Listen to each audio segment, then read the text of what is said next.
guys! Kung bago lang kayo sa YouTube channel ko, mag-subscribe na kayo. Then click the notification bell para lagi kayong updated sa mga video ko. So for today's video guys, isamahan niyo ako maghugas ng pinggan. Hindi pala pinggan kasi baonan ko pala yon sa school. Kasi kanina po ay nagbaon po ako ng kanin. Let's go na po! Kukunin ko muna siya dito sa bag ko. So, ito yung baonan ko guys. Tapos, meron dito akong lagayan ng chara and tinidor and chopstick.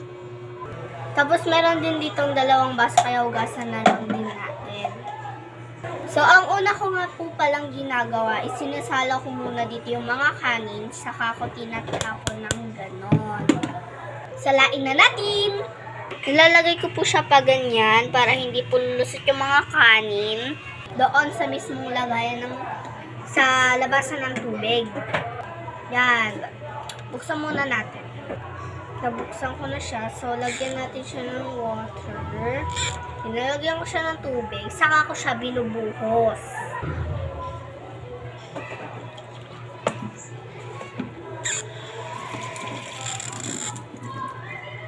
Kasi po nagbabara po yung mismo naming kapag nalalagyan ko siya ng kanin.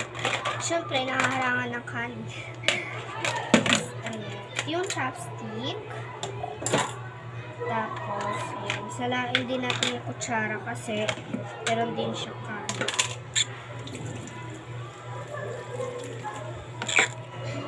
Tapos naman is yung tinidor, which is may kanin din.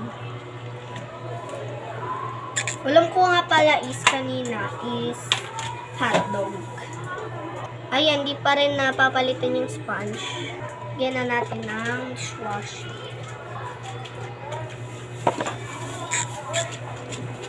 Ayan, saka ko tatanggalin yung nasala ko na. Tara na at na tayo. Unahin natin tong kasi ito yung pinakamadumi. Ito kasi yung pinaglalagyan ng kanin. Ayan, bumabaho rin siya kapag napapanis yung kanin sa mismong lagayan. Kaya, ito talaga yung pinakamadumi.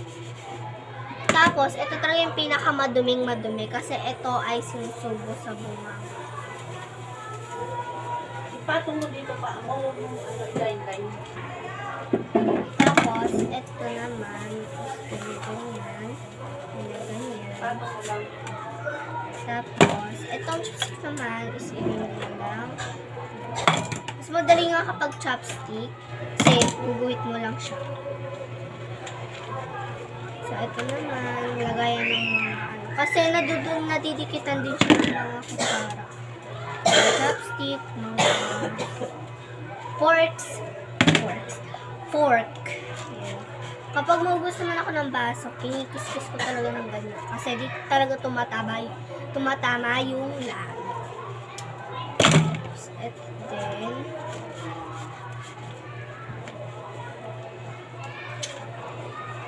ayan. Wait lang guys. Tapon natin yung laman nito. Ayan, natapon ko na siya. Hugasan na rin natin.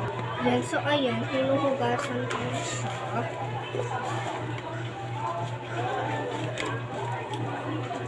Ayan, brush it like that. Mahusay na mahusay. Pagbanlaw naman tayo. So, ayan. Ito naman. Ito yung naunahin natin. Yung pa siya yung abo.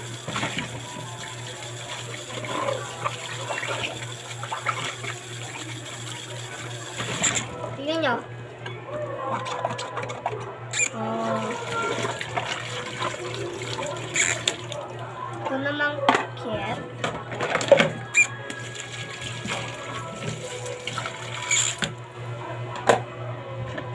Tapos, itong lagayan ng chara and tinidor. Pasensya na po kung hindi nyo po nakikita. Pero ayan po, nagugas po talaga. Siyang baso naman. Ang baso.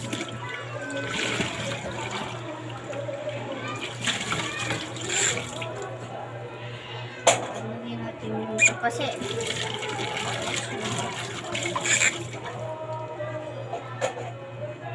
ito naman is itong mga Charot Indoor. Inalas ko po yung sala. Huwag po kayo mag-alala.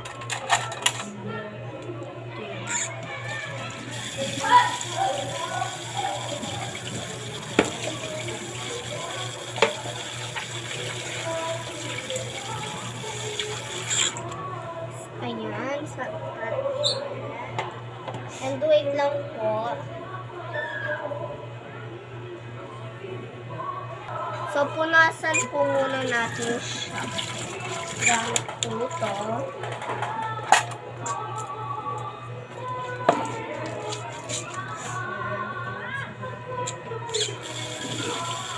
Mula babo.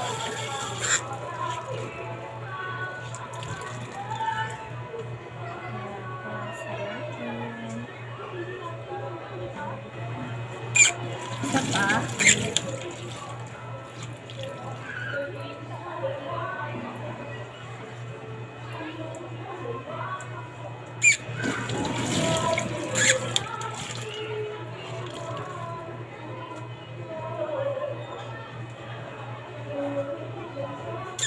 Ayan, tapos na.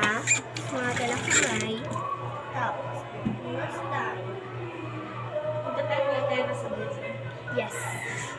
Ang next ko pong ginagawa, kumukuha pa ako ng malinis na towel. Tapos, pinupunasan ko po yung mga yan. So, ito na po yung malinis na towel. Punasan na natin. So, ayun. Nasa nagmamadali na ako kasi maki-clean up yung phone ko. Tapos, aalis din kami. Yan, like that.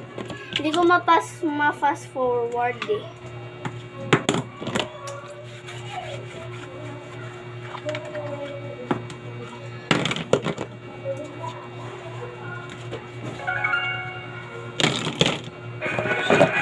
Dito ang mahirap talaga dito sa mismong bauna.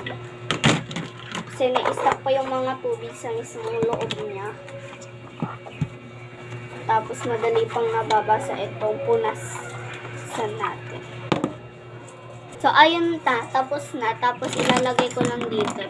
Ilalagay ko lang dito sa dating lagayan. Ayan. Ganyan.